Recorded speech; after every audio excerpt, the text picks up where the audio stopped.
Assalamu alaikum, dear students. 2nd of June 2021. It is class 11th, subject education. Dear students, as you know, we have taken up the third unit of the book of the subject.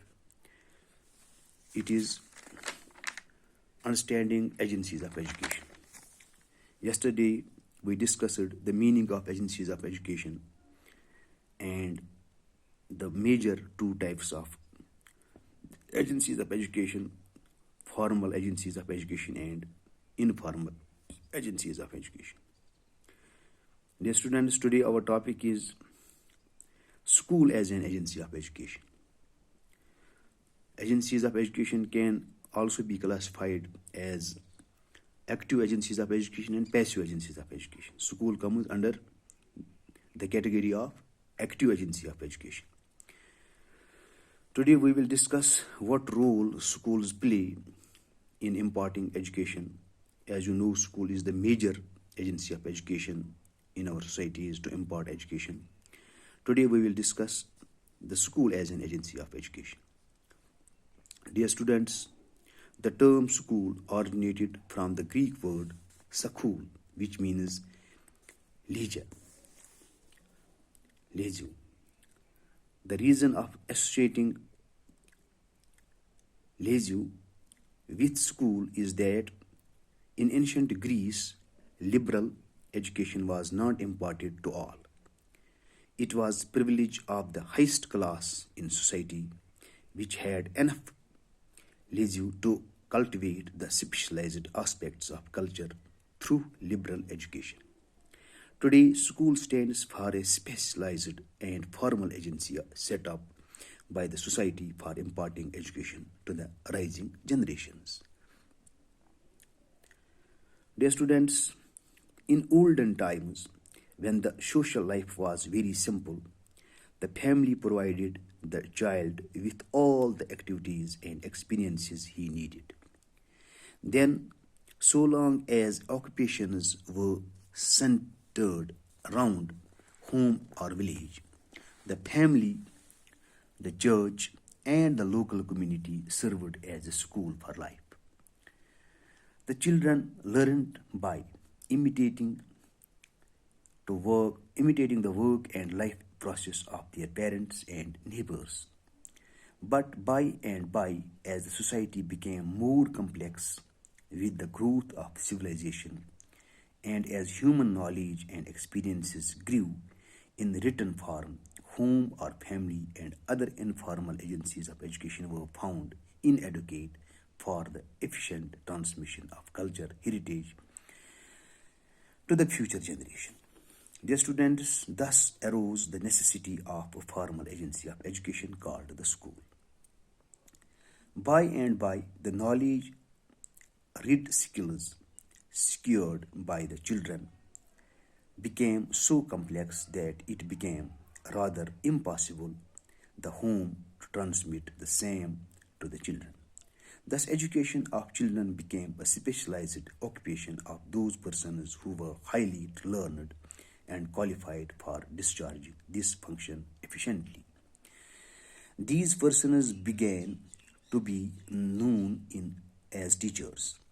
The agency through which the teachers imparted education to the children came to be known as school.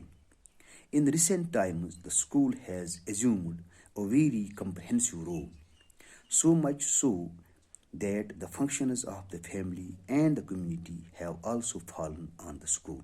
Now, the school has to discharge not only its own educational functions but also to provide what home and community provided in the past. The school has to provide total education, that is, education for knowledge, for skills, for understanding, for culture, for making a contribution, for a sense of belonging, for attitudes, and for a proper orientation to the modern world. Moreover, with the coming in of democracy, universal education has not only become a necessity in the modern world but also an accepted social ideal. So the school is required to discharge very important functions in modern society. Dear students, some of the important functions of school are maintaining the community, maintaining the continuity of social life.